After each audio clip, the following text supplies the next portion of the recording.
देश के पूर्व प्रधानमंत्री मनमोहन सिंह अब नहीं रहे। उन्होंने 92 वर्ष की उम्र में अंतिम सांस ली।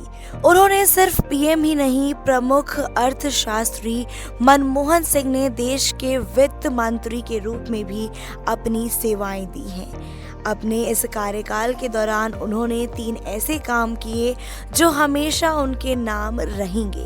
ये काम ऐसे थे जो देश की तस्वीर बदलने वाले साबित हुए। आइए आज की वीडियो में आपको इसके बारे में बताते हैं। भारत आज दुनिया की तीसरी सबसे बड़ी अर्थव्यवस्था है और जल्द इसके 5वीं सबसे बड़ी इकोनॉमी बनने की उम्मीद जाहिर की जा रही है। लेकिन 90 के दशक में हालत बिल्कुल विपरीत थी। उस समय देश में पीवी नरसिंह राव की सरकार थी और वित्त मंत्री दिवंगत डॉक्टर मनमोहन सिंह थे।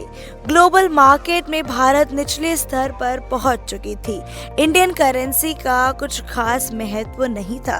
एक प्रकार से देश दिवालिया होने के कगार पर पहुंच गया था।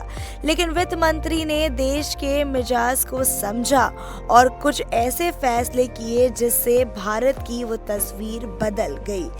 दिवंगत पूर्व प्रधानमंत्री मनमोहन सिंह साल 1991 से 1996 तक वित्त मंत्री रहे थे और इस दिनों उन्होंने हमारे देश को आर्थिक संकट की स्थिति से बचाया था। इन कामों में पहला और सबसे बड़ा था लाइसेंस राज को खत्म करना। उन्होंने ऐसी नीतियां बनाई जिसके जरिए भारत में विदेशी निवेश के लिए दरवाजे ओपन हो गई।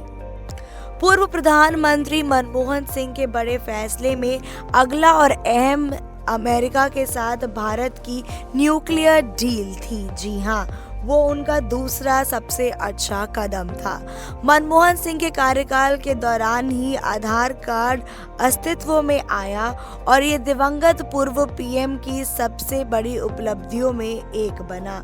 गौरतलब ये है कि आधार कार्ड आज के समय में हर भारतीय की न केवल पहचान बन गया है बल्कि तमाम फाइनेंशियल कामों के लिए भी सबसे महत्वपूर्ण डॉक्यूमेंट हो गया है। तो ये देश कभी भी डॉक्टर मनमोहन सिंह को भूल नहीं पाएगा।